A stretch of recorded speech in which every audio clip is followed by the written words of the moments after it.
Aloha, this is Susan Peters Chesley, your master coach at Living Empowered Today. Today we're going to talk about got ghosted. You ever ghosted someone or you ever been ghosted? No problem. Today you'll learn how to handle the emotional fallout that it causes and to empower yourself. So you want to avoid ghosting someone, which means abruptly cutting off all communication without any explanation. It involves practicing clear, respectful, and honest communication. So here are some strategies healthy adults can use. Number 1, be honest and direct. Honesty. Communicate clearly. If you're not interested in communicating the relationship or friendship, just be upfront about it. A clear and honest message can prevent misunderstandings. Use I statements. Expressing your feelings and reasons without blaming the other person. For example, I don't feel a strong connection and I think it's best if we just move on. Number 2, be respectful.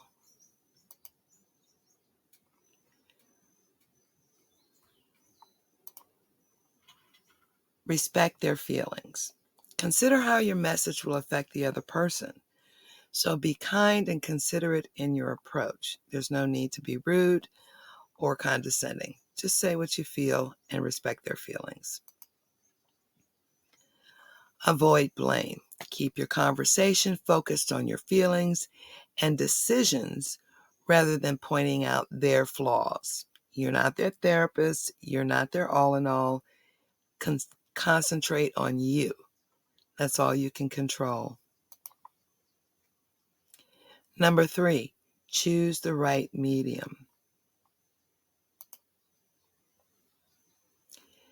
Face to face, if possible and appropriate, have the conversation in person.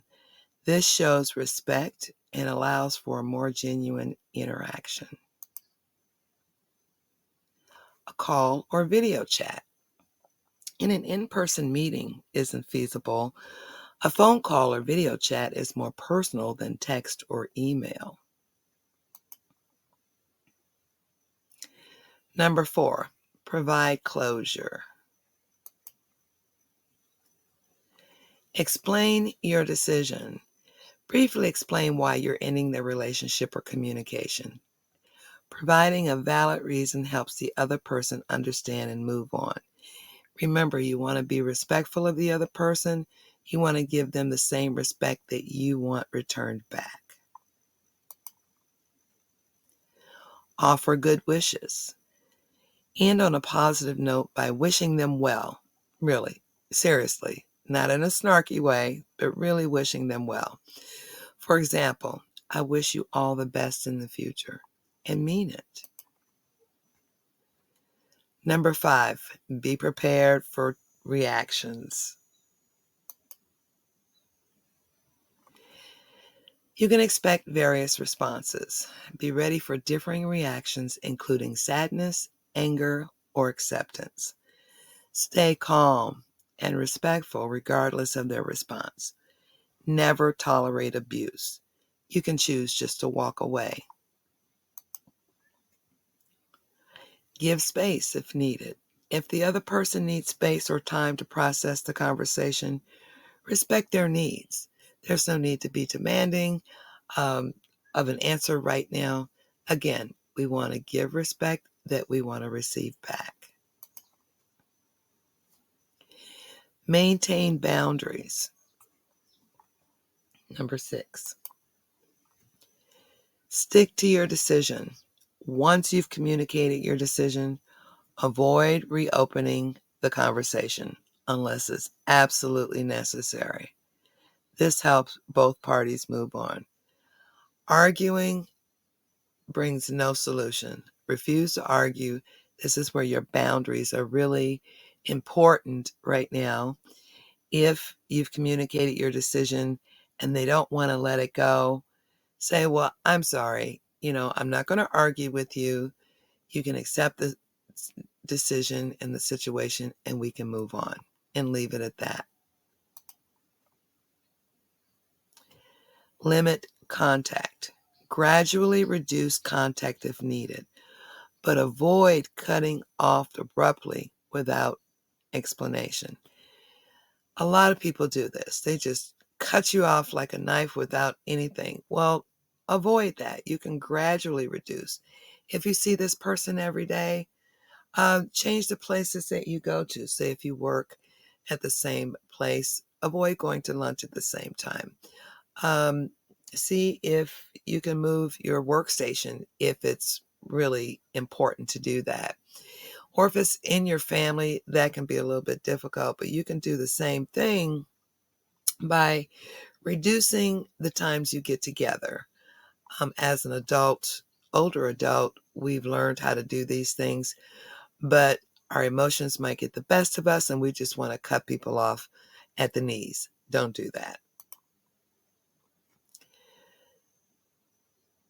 So here are some example messages that you can send the other person. Text message. Hi, so-and-so. I've enjoyed getting to know you, but I don't feel a romantic connection. I think it's best if we both move on, wishing you all the best. Straight and to the point. An in-person call or a call. I wanted to talk to you about our relationship. I've realized that I don't feel the connection I'm looking for, and I think it's best for us to go our separate ways. I respect you and wish you nothing but the best. So in conclusion, healthy adults avoid ghosting by prioritizing honest, respectful, and clear communication. It's important to approach these conversations with empathy and maturity to ensure both parties can move forward positively. And I stated that healthy adults. If you're not to the point of talking with this other person or forgiving or, to the point of where you can communicate your feelings yet, give it some time. Like I said, limit the physical connection with the person and really try to choose the best way to communicate this. So both of you can learn how to communicate effectively, set your healthy boundaries, and just go ahead and move on with ending the relationship. And that's all there is today. Don't forget to subscribe and hit the notification bell for more info like this. I'm coming out of my own shell, and what better way than to do that coming out of fear as Halloween month. So see you next time. Aloha.